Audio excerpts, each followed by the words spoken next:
வாங்க கிருஷ்ண ஜெயந்தி ஸ்பெஷல் இனிப்பு சீடை எப்படி செய்யணும்னு பார்க்கலாங்க. அதுக்கு தேவையான பொருட்கள்: ஒரு கப் மாவு எடுத்துக்கோங்க, அரை கப் வெல்லம், துருவின தேங்காய், தேங்காய் பால், அரை ஸ்பூன் கருப்பு எள், 1/4 ஸ்பூன் ஏலக்காய் பொடி. இப்போது வெல்லத்தில் தூசு மண்ணெல்லாம் இருக்கும், அதனால் நான் கொஞ்சமாக 1/4 டம்ளர் தண்ணி விட்டு கரைச்சி வடிகட்டி எடுத்துக்க போகிறேங்க. வெல்லம் கரையட்டுங்க. நம்ம அதுக்குள்ளார மாவுலாம் ஒரு பாத்திரத்தில் ஒன்றா போட்டுக்கலாம். 1 ஸ்பூன் தேங்காய் துருவல். இப்போ வெல்லத்தை வடிகட்டிக்கலாங்க. இப்போது இதில் தண்ணிக்கு பதிலாக தேங்காய் பால் சேர்த்திக்கலாம். நான் கொஞ்சமாக தேங்காய் பால் சேர்த்திக்கிறேங்க. இப்போ அரை ஸ்பூன் நெய் போட்டுக்கோங்க. இப்போ மாவு பிசைஞ்சாச்சிங்க. இது சின்ன சின்ன உருண்டையாக எடுத்து விரல்லையே வச்சு நான் இப்படி உருட்டுறேன் பாருங்கள், அது மாதிரியே உருட்டுங்க.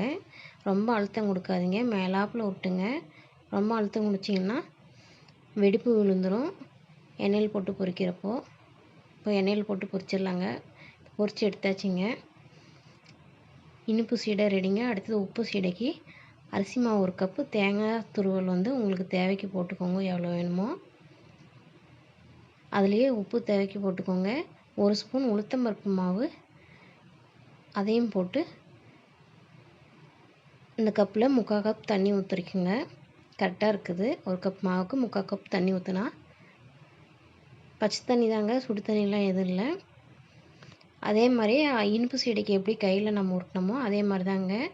அப்படியும் உருட்ட வரலன்னா நம்ம சாமி கும்பிட்றதுக்கெல்லாம் மஞ்சள் பிள்ளையார் பிடிப்போம்ல, அந்த மாதிரி பிடிச்சி அப்புறமே உருட்டுங்க, வெடிப்பு இல்லாமல் வரும்.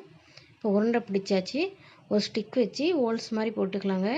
ஹோல்ஸ் மாதிரி போட்டு எல்லாத்தையும் எண்ணெயில் போட்டு கொஞ்ச நேரம் அப்படியே விட்டுருங்க. அதுக்கப்புறமா திருப்பி விடுங்க. இப்போ உப்பு சீடை ரெடிங்க.